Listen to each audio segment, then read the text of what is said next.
আল্লাহ পাক রব্বুল আলামিনের কাছে গণনাকৃত মাস সমূহ হচ্ছে 12টি। আল্লাহর হাবিবকে আমার আল্লাহ পাক রব্বুল আলামিন পবিত্র কোরআনের মাধ্যমে গোটা দুনিয়ার মানুষকে আল্লাহ পাক মেসেজ দিচ্ছেন। আর এই 12 মাসের মধ্যে 4টি মাস সম্মানিত আমার ভাইয়েরা। তার মধ্যে একটি হচ্ছে জিলকদ, জিলহজ, মুহররম, রজব। এই 4টি মাসকে আমার আল্লাহ পাক রব্বুল আলামিন সম্মানিত মাস বলেছেন, নিষিদ্ধ মাস বলেছেন। এই মাসগুলোতে আমার আল্লাহ পাক হানাহানি করতে নিষেধ করেছেন, কাটাকাটি করতে নিষেধ করেছেন, ঝগড়া বিবাদ করতে নিষেধ করেছেন, যুদ্ধ বিদ্রোহে লিপ্ত হতে আমার আল্লাহ পাক রব্বুল আলামিন নিষেধ করছেন। কিন্তু আমার আল্লাহ পাক আবার বললেন, শোনো দুনিয়ার মানুষেরা, যদি কোনো মুশরিক, যদি ইহুদিরা, যদি নাসারারা দ্বীনের ব্যাপারে এবং তোমার রবের ব্যাপারে তোমার সাথে যুদ্ধ করতে আসে, তাহলে পরে তুমি যুদ্ধ তাদেরকে তুমি প্রতিহত করতে পারবে, তখন কোনো বাধা নাই। আমার ভাইয়েরা, 4টি মাসকে আমার আল্লাহ পাক রব্বুল আলামিন সম্মানিত বলেছেন। এর মধ্যে একটি মাস জিলকদ। আমি গবেষণা করছিলাম আল্লাহ পাক 4টি মাসকে সম্মানিত কেন করেছেন, আর কেনই বা আমার আল্লাহ পাক যুদ্ধ বিদ্রোহে লিপ্ত হতে নিষেধ করেছেন। তার কারণ হচ্ছে জিলকদ মাস জিলহজে হজের মৌসুম, আর জিলকদ মাস তার আগের মাস। যদি মুসলমানরা যুদ্ধে বিদ্রোহে লিপ্ত হয়ে যায়, তাহলে পরে তৎকালীন সময়ে যারা হাজিরা হজ করতে আসবে তারা বিপদের সম্মুখীন হতে পারে, তাদের ইবাদতের মধ্যে বিঘ্নতা ঘটতে পারে। এজন্য আমার আল্লাহ পাক রব্বুল আলামিন যতগুলো মাসকে সম্মানিত করেছেন, তার মধ্যে একটি মাসকে আল্লাহ পাক রব্বুল আলামিন যে মাসটাকে সম্মানিত করেছেন সেটি হচ্ছে জিলকদ। জিলহজ মাস, এটা হজের মৌসুম। এরপরে আসে মুহররম, বছরের প্রথম মাস। এই মুহররম মাসকে কেন আল্লাহ পাক রব্বুল আলামিন সম্মানিত করেছেন, তার কারণ হচ্ছে এই মাসে অনেক গুরুত্বপূর্ণ ঘটনা ঘটে গেল। যেমন ইমাম হাসান হুসাইন রাদিয়াল্লাহু তাআলা আনহুকে এই মাসে কারবালার প্রান্তরে ইমাম হুসাইন রাদিয়াল্লাহু তাআলা আনহুকে শহীদ করা হলো। আবার ভাইয়েরা, আরো অনেক আশ্চর্যজনক ঘটনা পাওয়া যায় এই মাসে ঘটে গেল। 10ই মুহররম আশুরার দিন। আমার ভাইয়েরা, আশুরার মতো একটি গুরুত্বপূর্ণ দিন এই মুহররমের সাথে সম্পর্কিত, এই জন্য এই মাসকে আল্লাহ পাক সম্মানিত করেছেন বলেছেন। কিন্তু আমার মাথায় ধরল না, আল্লাহ পাক রব্বুল আলামিন রজব মাসকে কেন সম্মানিত বলেছেন। আমি অনেক গবেষণা করলাম, আল্লাহ পাক কেন রজব মাসকে সম্মানিত করেছেন।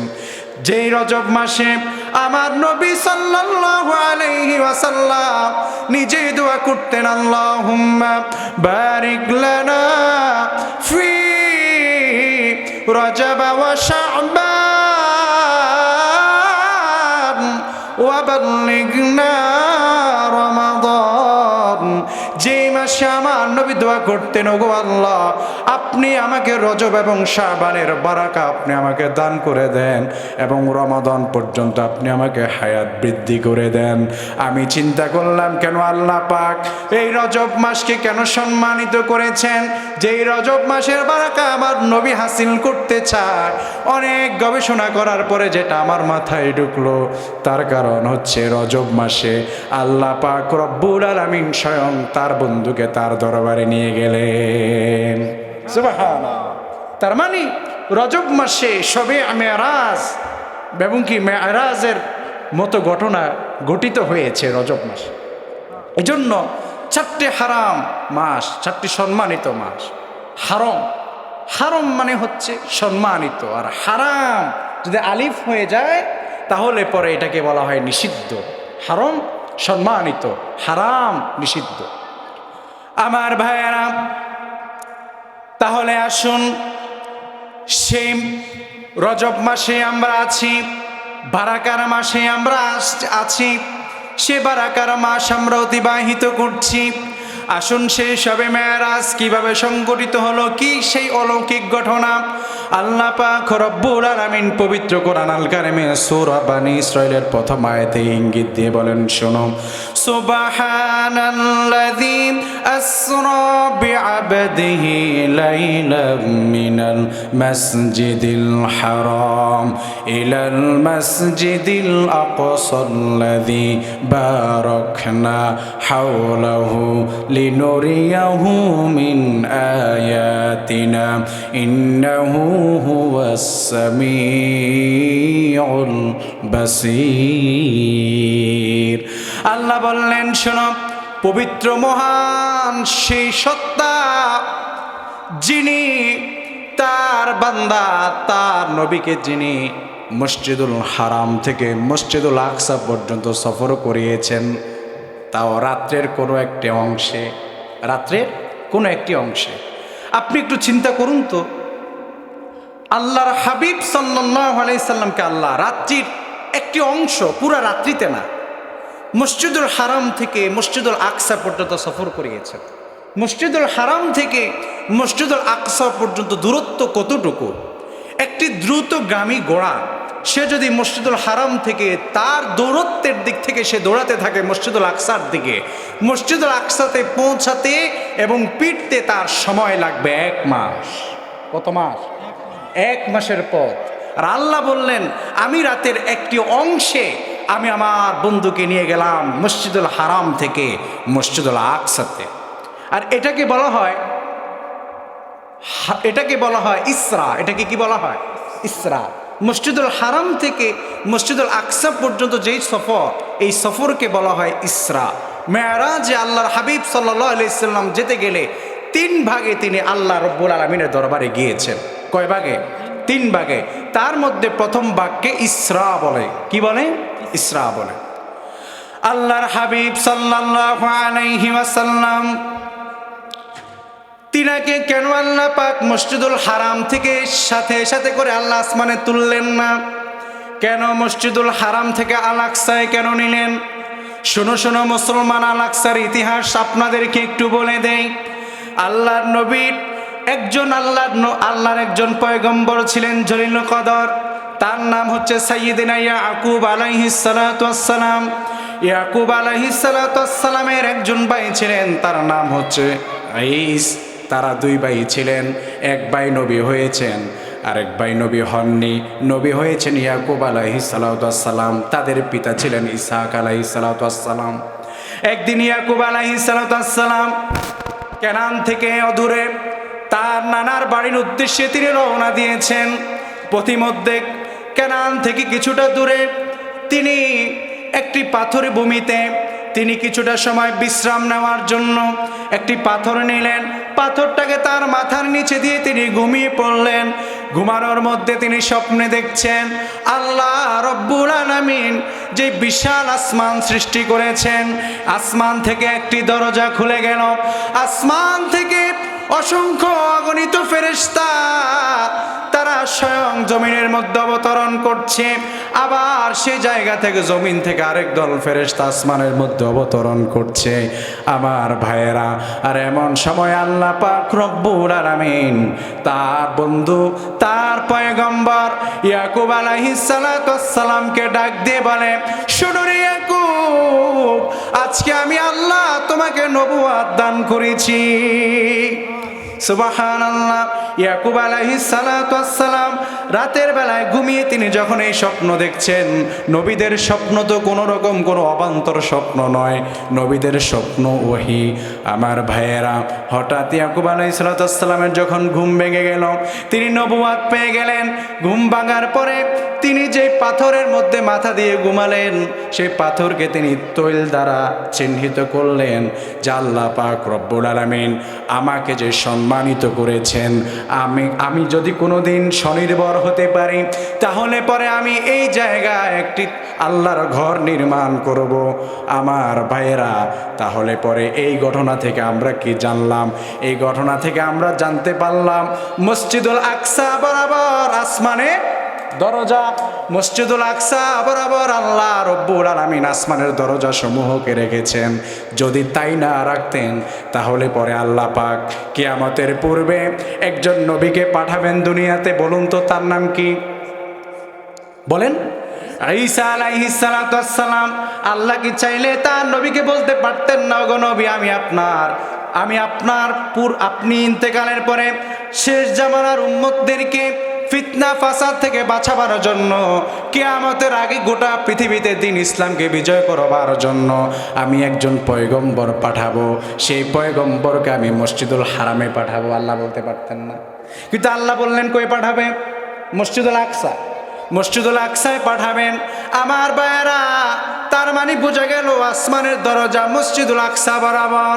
আমার ভাইয়েরা, আল্লাহ পাক রব্বুল আলামিন তার বন্ধুকে তিনি মসজিদুল হারামের কাবার হেজরের মধ্যে অথবা হাতিমে কাবার মধ্যে তিনি শুয়ে ঘুমিয়ে আছেন। আল্লাহর হাবিব সাল্লাল্লাহু আলাইহি ওয়াসাল্লাম বুখারীর বর্ণনায় তিনি বলেন, হঠাৎ রাত্রিবেলায় জিবরাইল আলাইহিস সালাতু ওয়াস সালাম আমাকে এসে ঘুম থেকে জাগালেন। ঘুম থেকে জাগানোর পরে আমি যখন ঘুম থেকে উঠে গেলাম, ঘুম থেকে উঠানোর পরে এবার জিবরাইল আলাইহিস সালাতু ওয়াস সালাম আমাকে ধরে নিয়ে জমজম কূপের পাশে নিয়ে গেল। নিয়ে গিয়ে জিবরাইল আলাইহিস সালাতু ওয়াস সালাম এই গলার নিচ থেকে নাভি পর্যন্ত ছিঁড়ল।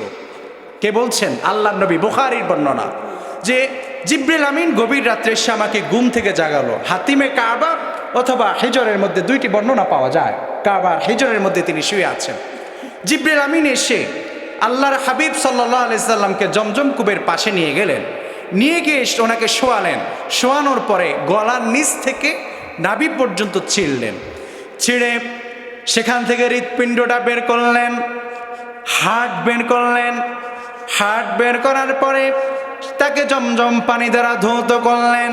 আল্লাহর হাবিব বললেন, জিবরাইল আলাইহিস সালাতু ওয়াস সালাম একটি স্বর্ণের পাত্র নিয়ে এসেছেন। পাত্রের মধ্যে সেই পাত্রের মধ্যে ঈমান এবং হিকমত দ্বারা পূর্ণ ছিল। জিবরাইল আলাইহিস সালাতু ওয়াস সালাম জমজম পানি দ্বারা হার্ট অথবা হৃৎপিণ্ডকে ধৌত করল। ধৌত করার পরে সেই স্বর্ণের পাত্রের মধ্যে রাখলো। আল্লাহ পাক রব্বুল আলামিন আল্লাহর হাবিব সাল্লাল্লাহু আলাইহি সাল্লামের হৃৎপিণ্ডকে তিনি হিকমত এবং জ্ঞান দ্বারা আল্লাহ রব্বুল আলামিন ভরে দিলেন, ঈমান দ্বারা ভরে দিলেন। এরপরে আবার জিবরিল আলাইহিস সালাতু ওয়াস সালাম সে হার্টকে তার জায়গায় লাগিয়ে দিলেন। ওপেন হার্ট সার্জারি সম্পন্ন হলো। এবার বোরাক আনা হলো, একটি বাহন আনা হলো। আল্লাহর নবী বললেন, বাহনটি কেমন? এই বোরাক কি?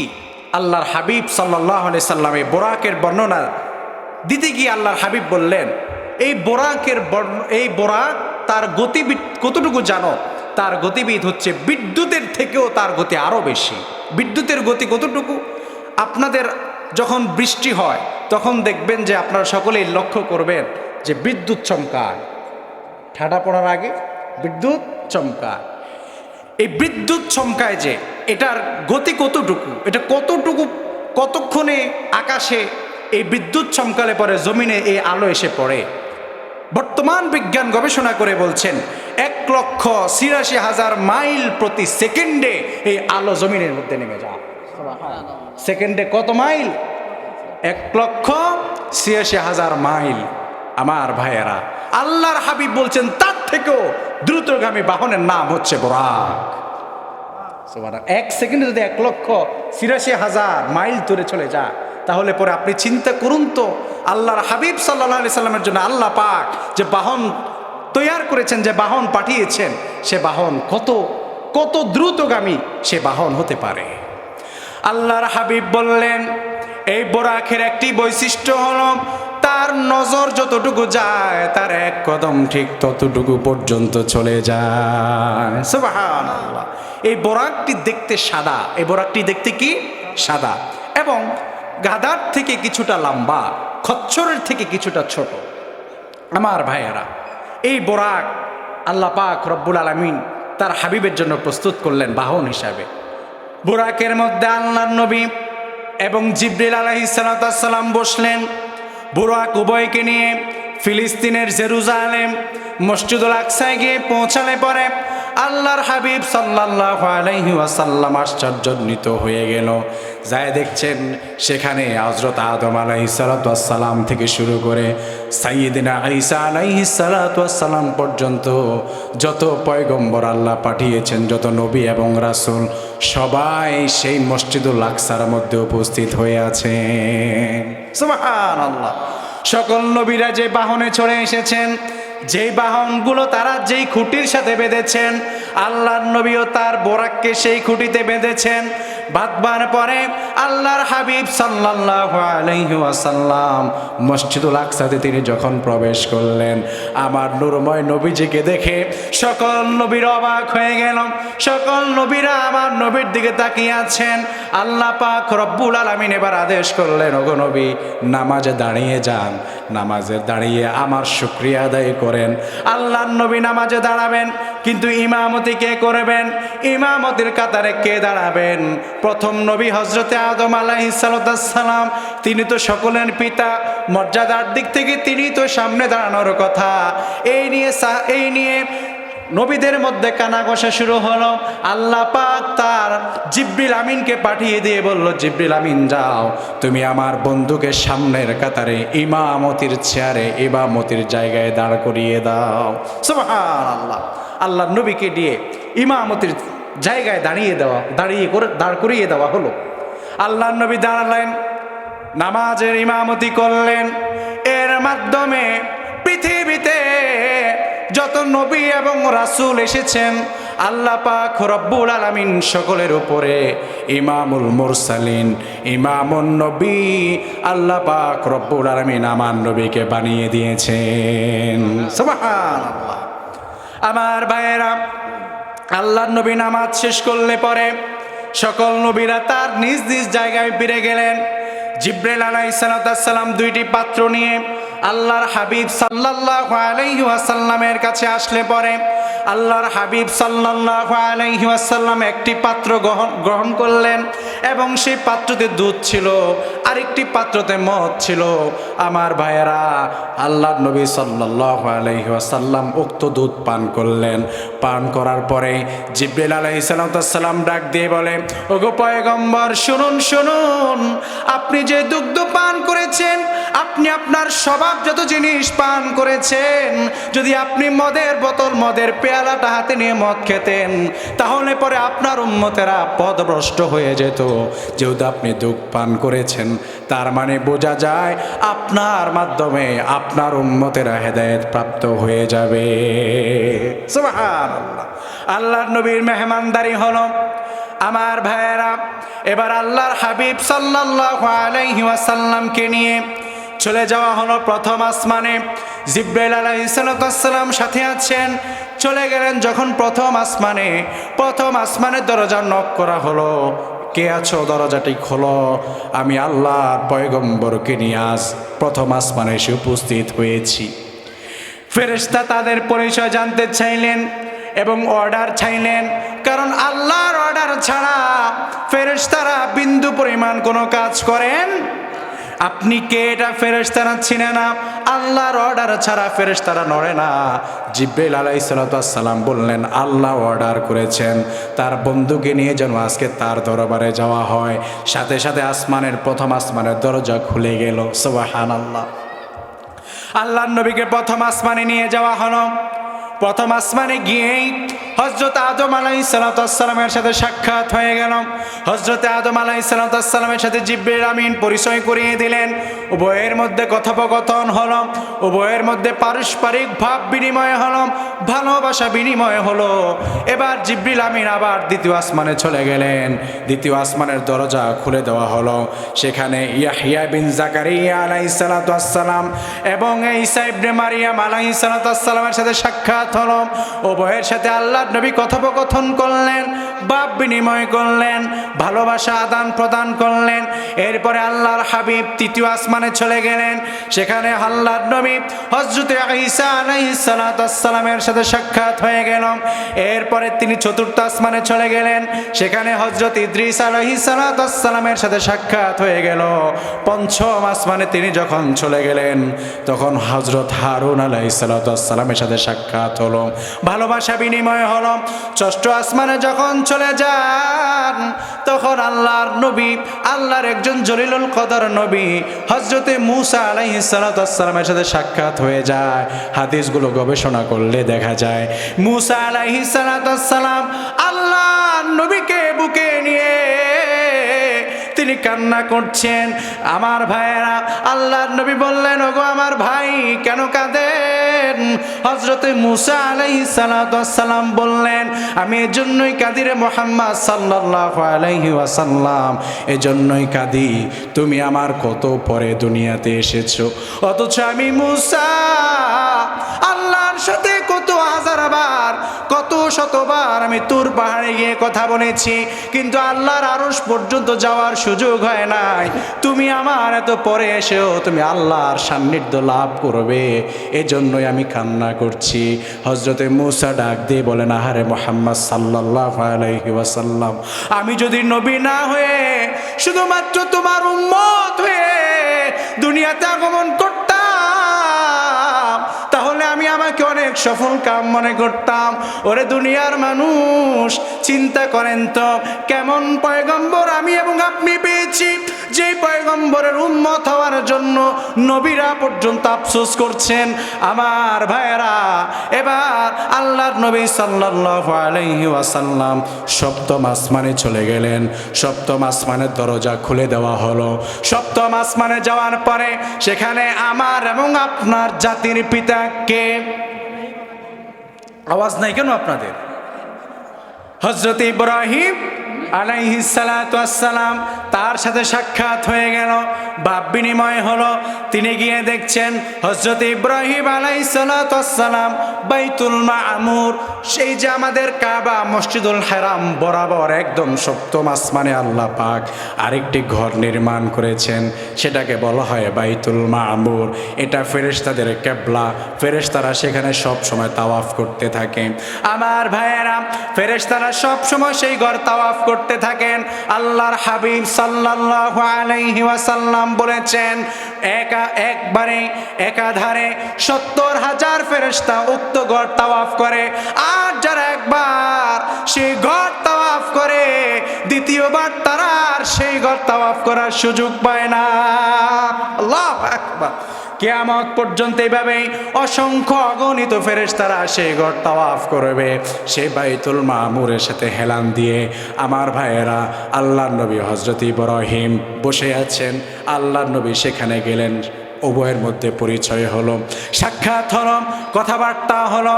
এবার 7 আসমান ভেদ করে সিদরাতুল মুনতাহায় চলে গেলেন আমার নবী সাল্লাল্লাহু আলাইহি ওয়াসাল্লাম। সিদরাতুল মুনতাহায় যখন আল্লাহর নবী গেলেন, সপ্তম আসমান ভেদ করে জিবরাইল আলাইহিস সালাতু ওয়াস সালাম আর উপরে উঠতে পারছেন না, এই পর্যন্তই সীমানা জিবরাইল আলাইহিস সালাতু ওয়াস সালামের। আমার ভাইয়েরা, এবার জিবরাইল আলাইহিস সালাতু ওয়াস সালাম তার আসল রূপ নিয়ে আল্লাহর নবীর সামনে হাজির হয়েছেন। আল্লাহর নবীর কাছে জিবরাইল আলাইহিস সালাতু ওয়াস সালাম যতবার এসেছেন, কোন সময় আমার ভাইরা ভালো করে বুঝবেন, জিবরাইল আলাইহিস সালাতু ওয়াস সালাম কোনোদিন আল্লাহর নবীর সামনে তার আসল সুরত নিয়ে হাজির হতেন। কোন সময় পথিকের ভাব ধরে আসতেন, অন্যান্য মানুষের রূপ নিয়ে আসতেন।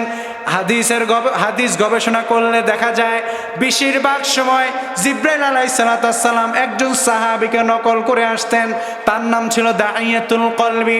আমার ভাইয়েরা, আল্লাহর নবী সাল্লাল্লাহু আলাইহি ওয়াসাল্লাম তখন দেখতে পেলেন জিবরাইল আলাইহিস সালাতু ওয়াস সালামের আসল রূপ। জিবরাইল আলাইহিস সালাতু ওয়াস সালাম দেখতে কেমন? আল্লাহর নবী জিবরাইল আলাইহিস সালাতু ওয়াস সালামকে জীবনে 2 বার দেখেছেন। কয়বার? আসল রূপে কয়বার দেখেছেন? 2 বার। আসুন, একবার কোন সময়? একবার হচ্ছে আল্লাহর নবী সাল্লাল্লাহু আলাইহি ওয়াসাল্লামের উপর হেরা গুহায় 5টি কোরআনের আয়াত নাজিল হয়েছে, সূরাতুল আলাকের 5টি আয়াত নাজিল হওয়ার পরে আল্লাহর হাবিব সাল্লাল্লাহু আলাইহি হয়ে গেলেন। ভয় এতটাই তিনি পেয়ে গেলেন, তিনি অসুস্থ হয়ে গেলেন। ঘরে তিনি যখন ফিরলেন হেরা গুহা থেকে, হাদিস গবেষণা করলে দেখা যায় আম্মাজান খাদিজাতুল কুবরা রাদিয়াল্লাহু তাআলা আনহা মোটা চাদর দিয়ে, মোটা কম্বল দিয়ে অথবা মোটা কাঁথা দিয়ে আল্লাহর নবী সাল্লাল্লাহু আলাইহি ওয়াসাল্লামকে পেঁচালেন। এরপরে আল্লাহর হাবিব সাল্লাল্লাহু আলাইহি ওয়াসাল্লাম দীর্ঘদিন যাবত এরকম অসুস্থ হয়েছিলেন। আল্লাহর হাবিব সাল্লাল্লাহু আলাইহি ওয়াসাল্লামকে আম্মাজান খাদিজাতুল কুবরা রাদিয়াল্লাহু তাআলা আনহা তিনি ওয়ারকা বিন নওফেলের কাছে নিয়ে গেলেন। যাওয়ার পরে বললেন, এই যে দেখুন আল্লাহর হাবিব সাল্লাল্লাহু আলাইহি ওয়াসাল্লামের জবান থেকে সব কিছু তিনি যখন শুনলেন, শোনার পরে তিনি বললেন, ওগো আল্লাহর নবী, আল্লাহ পাক আপনার উপর ওহী নাজিল করেছেন, অতএব আপনি ভয় পাবেন না।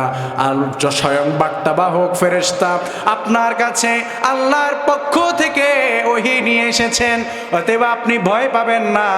আল্লাহর হাবিব সাল্লাল্লাহু আলাইহি ওয়াসাল্লাম পরক্ষণে অপেক্ষা করছেন কখন তার উপর পরবর্তী ওহী আসবে।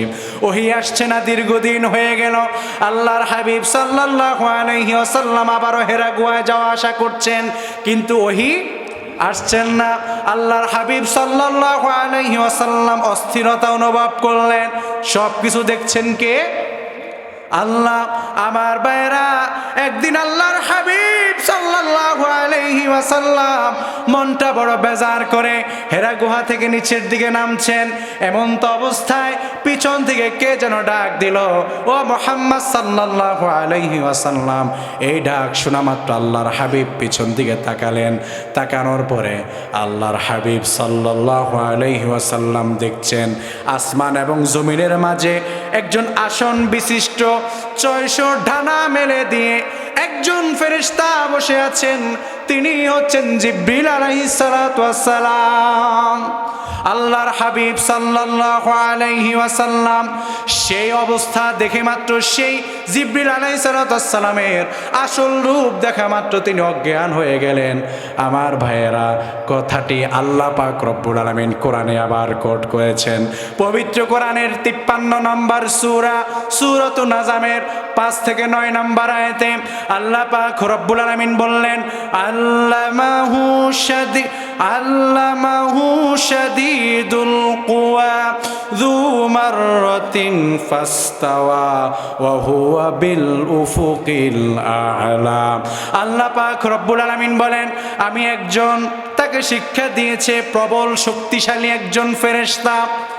তাকে সে যখন, যাকে আমি আল্লাহ পাক প্রচুর হিকমত দান করেছি, যাকে আমি আল্লাহ প্রচুর প্রজ্ঞা দান করেছি, এমন হিকমা প্রজ্ঞা সম্পন্নকারী এবং প্রচুর শক্তিশালী, প্রবল শক্তিশালী একজন ফেরেশতা দিয়ে আমি আমার হাবিবকে শিক্ষা দিয়েছি।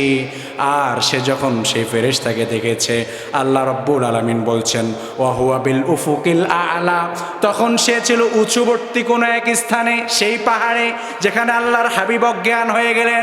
আল্লাহ পাক রব্বুল আলামিন বললেন, এরপরে আল্লাহর হাবিব সাল্লাল্লাহু আলাইহি ওয়াসাল্লামের এত নিকটবর্তী জিবরাইল আলাইহিস সালাতু ওয়াস সালাম হয়ে গেল।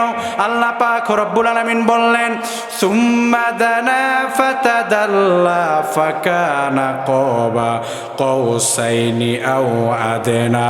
আল্লাহ রব্বুল আলামিন বললেন, দুইটি ধনুক, এই দুই ধনুক দুইজনের মাঝখানে এত পরিমাণ জায়গা, উভয়ের এত নিকটবর্তী হয়ে গিয়েছে, তার থেকেও তারা আরো নিকটবর্তী হয়েছে।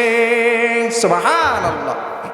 আমার ভাইয়েরা, তাহলে আল্লাহর হাবিব সাল্লাল্লাহু আলাইহি সাল্লাম প্রথম দেখেছেন কোন সময়? জিবরাইল আলাইহিস সালাম আসল চরিত্রে, আসল রূপ হেরা গুহায় যখন দীর্ঘদিন যাবত ওহী আসে না, আল্লাহর হাবিব সাল্লাল্লাহু আলাইহি সাল্লামের সাথে তখন জিবরাইল আলাইহিস সালাম তার আসল রূপ প্রকাশ করলেন। কিভাবে দেখলেন? আসমান এবং জমিনের মাঝে বিশাল সিংহাসনের মাঝে একজন ব্যক্তি বসে আছেন, একজন ফেরেশতা বসে আছেন, যার দুই পাশে কি ডানা, 600 ডানার অধিকারী একজন ফেরেশতা। সুবহানাল্লাহ। দেখা মাত্র আল্লাহর হাবিব অজ্ঞান হয়ে গেলেন। এবার আসুন, দ্বিতীয়বার সিদরাতুল মুনতাহায় যখন দেখেছে, এবার আল্লাহর হাবিব সাল্লাল্লাহু আলাইহি সাল্লাম প্রথমবার তো ভয় পেলেন, এবার আর ভয় পেলেন না। এবার আল্লাহর হাবিব কি বলছেন দেখেন। আল্লাহ পাক রব্বুল আলামিন পবিত্র কোরআনের সেই সূরা সূরাতুন নাজমের 53 নম্বর সূরা এর 13 নম্বর আয়াতে আল্লাহ পাক রব্বুল আলামিন তার হাবিব সাল্লাল্লাহু আলাইহি সাল্লামের দ্বিতীয়বার সাক্ষাতের কথা উল্লেখ করলেন। আল্লাহ রাব্বুল আলামিন বললেন, ওয়ালা কাদ রাআহু নাসলাতান উখরা ইনদা সিদরাতাল মুনতাহা। আর আল্লাহর হাবিব যখন জিবরাইল আলাইহিস সালামকে আসল রূপে দেখলেন, তখন আল্লাহর হাবিব বললেন, আহারে আমি তো তোমাকে আগে একবার দেখেছিলাম। কোথায় দেখা হয়েছিল? সিদরাতুল মুনতাহায় আল্লাহর হাবিব দ্বিতীয়বার দেখলেন। আল্লাহর হাবিব বললেন, এবার সিদরাতুল মুনতাহা কোথায়? আল্লাহ পাক রব্বুল আলামিন বললেন, ইনদাহা জান্নাতুল মাওয়া। আল্লাহ তাআলা বললেন, সিদরাতুল মুনতাহা হলো জান্নাতুল মাওয়ার নিকটবর্তী স্থানে।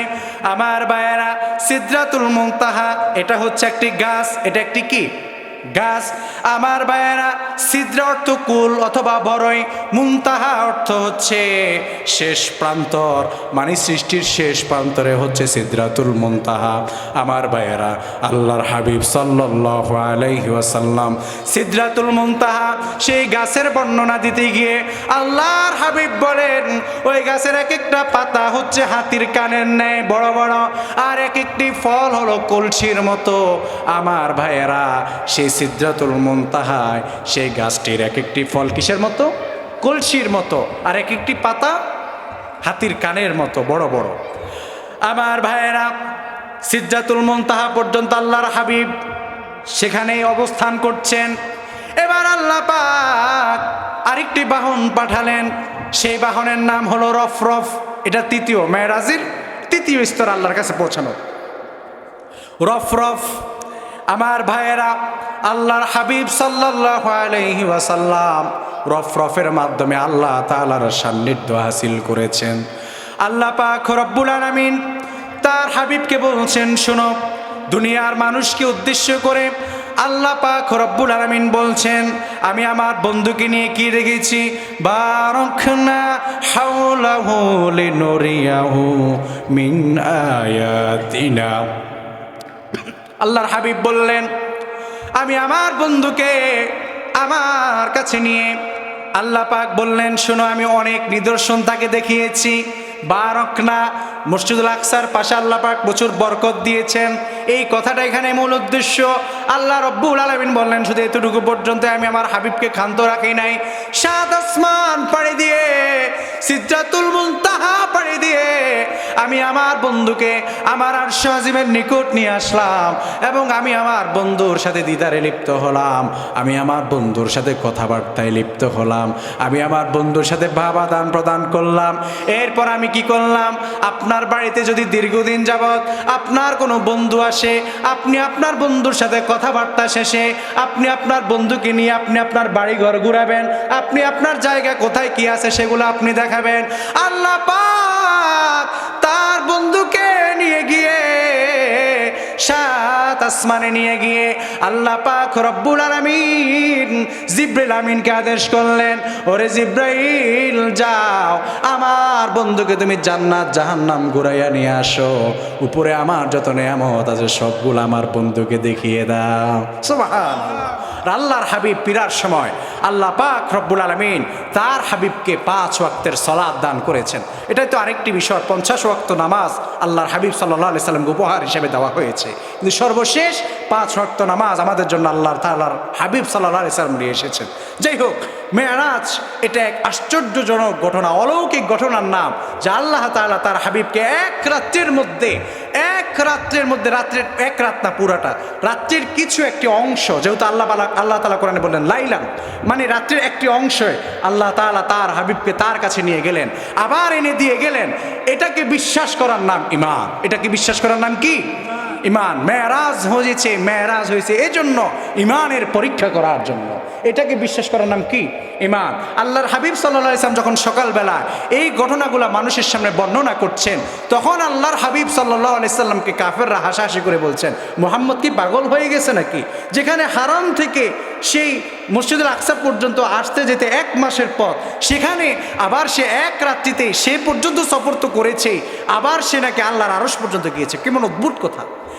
কাফেররা হাসাহাসি করলো, কিন্তু আবু বকর সিদ্দিক রাদিয়াল্লাহু তাআলা আনহু তিনি বললেন, অসম্ভব, আল্লাহর নবী জীবনে কখনো তার জবান দ্বারা, পবিত্র জবান মোবারক দ্বারা মিথ্যা উচ্চারণ করতে পারে না।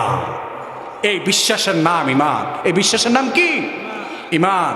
আমার ভাইয়েরা, এই আমরা যদি এই মেরাজকে সেভাবে বিশ্বাস করে অনুধাবন করতে পারি, তাহলে পরে আল্লাহ পাক আমাদেরকে, আমরা তো জীবনে আবু বকর হতে পারবো না, হতে পারে সে আবু বকরের একজন গোলাম আমরা হতে পারবো। আসুন আল্লাহর হাবিব সাল্লাল্লাহু আলাইহি সাল্লামের মেরাজের এই ঘটনা বলি, আমাদেরকে এটাই শিক্ষা দেয়, আল্লাহ এবং তার নবীর মধ্যে গঠিত হওয়া সকল ঘটনাকে বিনা যুক্তিতে, বিনা দলিলে, বিনা এক্সকিউজে মেনে নেওয়ার নাম হচ্ছে ঈমান। আমরা যেন সেটি মেনে নেই। আল্লাহ তাআলা আমাদের প্রত্যেককে সে অনুযায়ী আমল করা এবং আল্লাহর হাবিব সাল্লাল্লাহু আলাইহি